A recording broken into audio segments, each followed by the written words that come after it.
We'll move to the Mountain West. Air Force Academy currently over under 6.5 right now at Bet Online. Minus 115 both ways. So a little bit more appetizing juice, to say the least.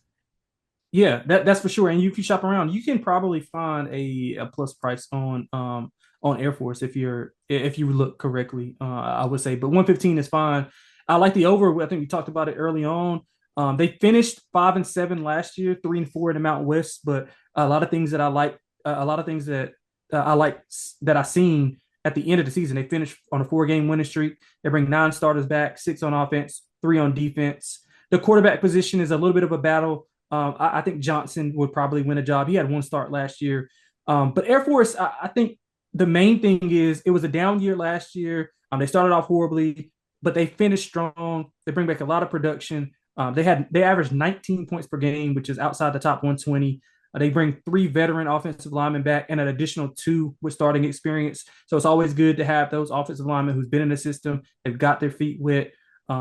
The defense was really good. I mean, 23 points points per game allowed in the Mountain West.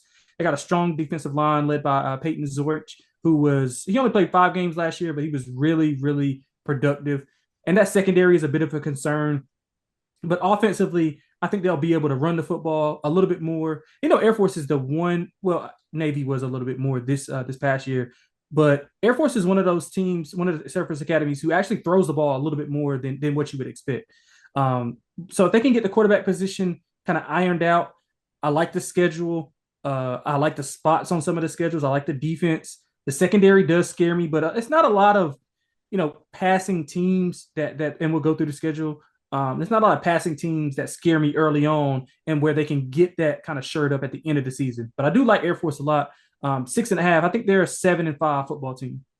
Yeah, so right around that number. Looking at last year's schedule, I mean, amazing to start 1-7, finish 5-7 with wins at home against Fresno State, Oregon State, then on the road at Nevada and at SDSU, the San Diego State version. So, okay, so the 2025 schedule, we already talked about Army and your expectations there. Yes, sir. So, start with Bucknell at Utah State, which does look like a pretty tough little trip for them, but probably not a lot of expectations there. Then that's after a bye week from the opener. Then they are at home for Boise State. That looks difficult, but with no Genty this year, that certainly changed things around.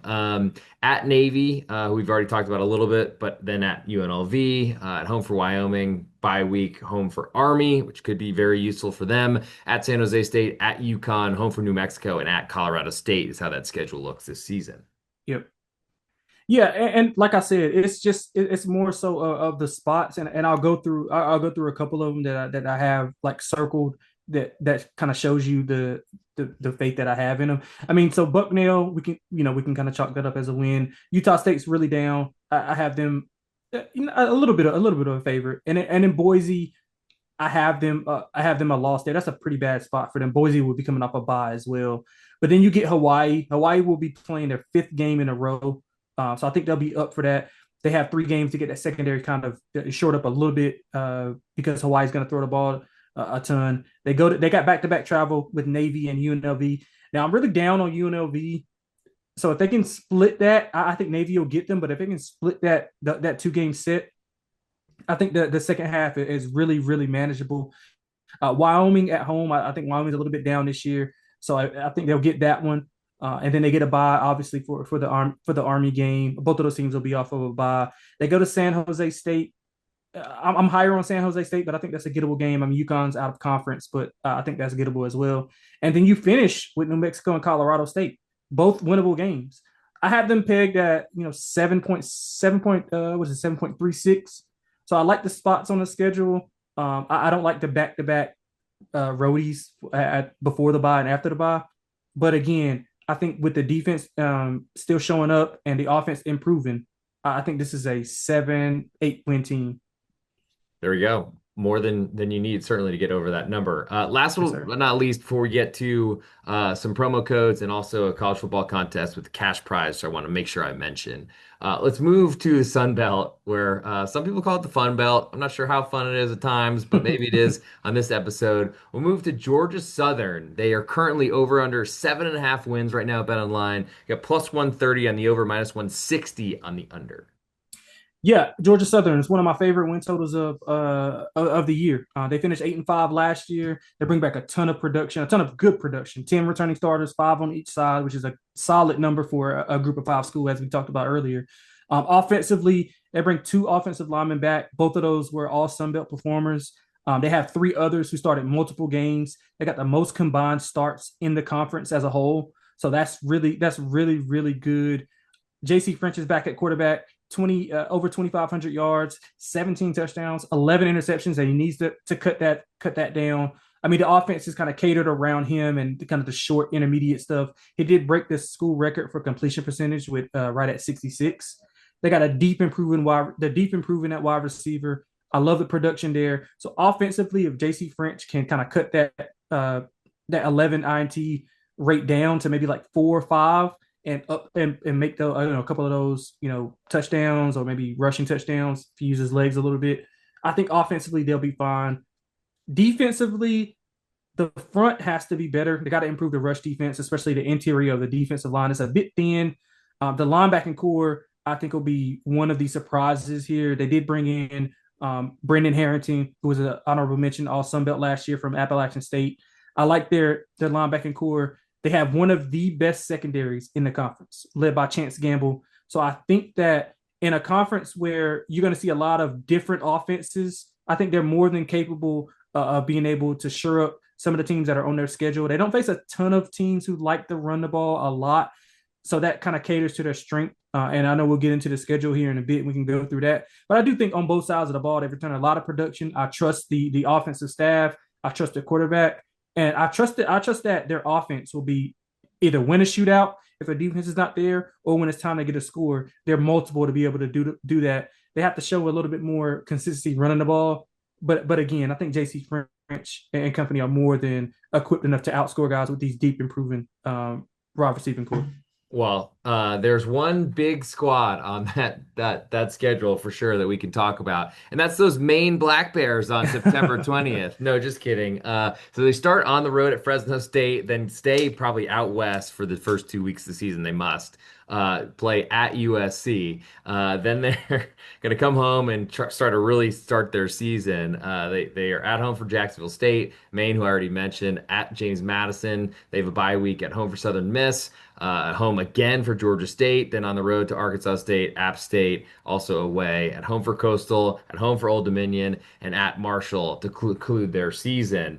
Any scheduling spots there? Of course, USC is one of those free money Yeah. opportunities, I assume. Yeah, USC is going to be. I'm a USC fan, sadly, but yeah, they USC is going to be tough simply because of the way Lincoln Riley wants to run the football. I think he'll be more catered to kind of ground and pound approach in this specific game, keeping the ball out of Jaden Maiava's hands, and he'll be running the ball a ton there. So they won't be able to shore up that defensive front early on simply because of USC's ability to basically be multiple and run the football. Fresno is a very gettable game early on. That's a very gettable game. So, but I do think that they'll be tough in that game. And Fresno, I'm kind of like middling on. But I broke the season down like this: the home games, ODU, Coastal Carolina, Georgia State, Southern Miss, obviously Maine and Jacksonville State. We talked about Jacksonville State. I think it's better to get them early on, but Yep. they're under a new regime. They lose a ton of production as well. So those are 5 games that I think are truly winnable. So can we get 3 more? Marshall's down, App State is down, Arkansas State likes to pass the ball with Jalen Rayner, and I think that caters right into that strength. So that gives me 8 right there, and I'm not even including a toss up between Fresno State. James Madison, I think they'll lose that. That's a tough spot. That'll be their 5th straight game. And I mean, they are coming off the win against Maine, but again, I think that'll be a tough spot with the way JMU, which as much as JMU brings back. But I'm looking at this as this is a potential like 9-win team for me, to be quite honest with you. I just love the way the schedule folds out. With the only losable conference, the only game that I have them dogs in will be JMU, like as far as conference wise. Outside of that, I mean, they'll be favored in all the games that I have.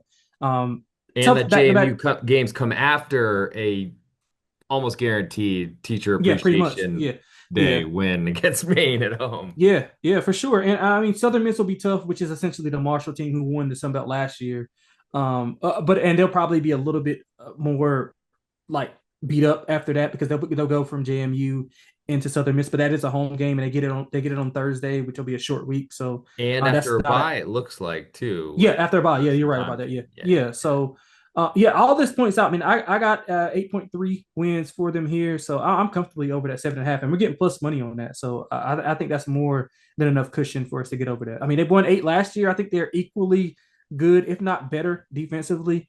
So I think 8 wins is the floor for them, and 9 could be the ceiling.